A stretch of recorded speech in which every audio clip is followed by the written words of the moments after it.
चले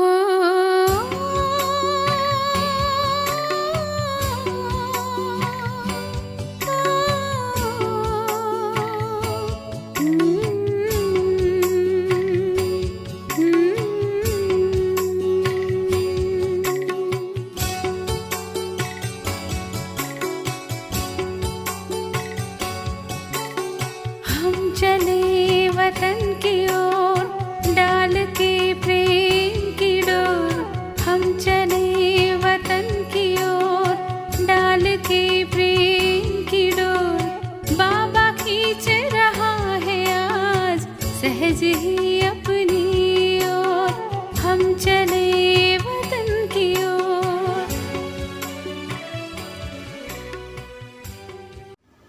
ओम शांति 7/2/1976 பாகம் அவ்யக்த பாப்தாதா மதுபன். வாணியின் தலைப்பு மகாரதிகளின் ஒன்றும் புதிதல்ல என்ற நிலை மற்றும் வீணானவைகளின் கணக்கின் முடிவு. மகாரதிகளின் விசேஷ அடையாளமாக என்னவாக இருக்கும்?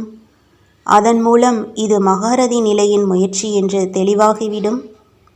ஒன்றோ மகான் முயற்சி செய்பவர், அதாவது மகாரதி என்னென்ன காட்சிகளை பார்ப்பாரோ அதை நாடக திட்டப்படி அநேக முறை நடந்தது, இப்பொழுது மீண்டும் அதேபோல் நடந்து கொண்டிருக்கிறது என்று புரிந்து கொள்வார். மேலும் அது அவருக்கு ஒன்றும் புதிதல்ல என்ற அனுபவம் ஏற்படும்.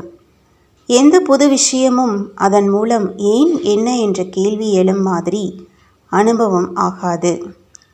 மேலும் இன்னொன்று, எப்படி நடைமுறையில் நினைவு சொரூபத்தில் அநேக முறை பார்த்த காட்சி இப்பொழுது அதேபோல் நடந்து கொண்டிருக்கிறது என்று அனுபவம் ஆகும். எந்த ஒரு புது விஷயத்தையும் செய்யவில்லை, ஆனால் நடந்ததை மீண்டும் அதேபோல் செய்து கொண்டிருக்கிறேன். நினைவில் கொண்டு வர வேண்டியதாக இருக்காது. கல்பத்திற்கு முன்பு என்ன நடந்ததோ அதே இப்பொழுதும் நடந்து கொண்டிருக்கிறது. ஆனால் எப்படி ஒரு வினாடி முன்பு நடந்த விஷயம் மிக தெளிவான ரூபத்தில் மிக தெளிவாக இருக்கிறது, எப்படி ஒரு வினாடிக்கு முன்பு நடந்த காட்சி நினைவில் இருக்கிறதோ அதேபோல் அந்த சென்ற கல்பத்தின் காட்சி அதுபோலவே நினைவிருக்கும். ஏனென்றால் ஒன்று பார்வையாளர் நிலை, இன்னொன்று 3 காலத்தையும் தெரிந்த நிலை. இந்த 2 நிலைகளும் மகாரதிகளுக்கு இருக்கும் காரணத்தினால் சென்ற கல்பத்தின் நினைவு முற்றிலும் பசுமையானதாக இருக்கும். எனவே ஒன்றும் புதிதல்ல மற்றும் வேறு என்னவாக இருக்கும்? எந்த எப்படிப்பட்ட கோரமான சூழ்நிலையாக இருந்தாலும் அல்லது மிகப்பெரிய ரூபத்தின் பிரச்சனையாக இருந்தாலும், ஆனால் தன்னுடைய நிலை உயர்ந்ததாக இருக்கும் காரணத்தினால் அது முற்றிலுமே சிறியதாக அனுபவமாகும். பெரிய விஷயமாகவும் கொடூரமானதாகவும் அனுபவம் ஆகாது. எப்படி உயர்ந்த மலை மேல் நின்று கொண்டு கீழே உள்ள ஏதாவது பொருளை பார்த்தீர்கள் என்றால் பெரிய பொருளும் கூட சிறியதாக தென்படும். மிகப்பெரிய தொழிற்சாலை கூட ஒரு சிறிய மாடல் ரூபத்தில் தென்படும்.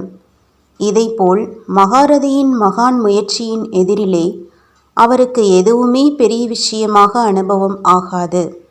அப்படி மகாவீர் என்றால் மகாரதியின் மகான் முயற்சி செய்வதின் இந்த 2 அடையாளங்கள் இருக்கின்றன. இதை வேறு வார்த்தைகளில் ஈட்டியாக இருப்பது முள்ளாக அனுபவமாகும் என்று கூறப்படுகிறது. அந்த மாதிரியான மகாவீரரின் வாயிலிருந்து என்ன நடக்கப் போகுமோ அந்த வார்த்தைகளே எப்பொழுதும் வெளியாகும். என்ன நடக்க வேண்டியதாக இருக்குமோ அவைதான் அவர் வாயிலிருந்து வெளியாகும்.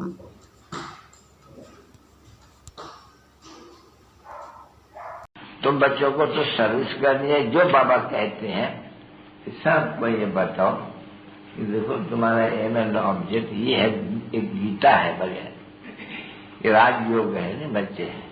कैसे है राजयोग? बिल्कुल सहज है कि बाप को याद करो तो ये वैसा मिलेगा तुमको। ओम शांति।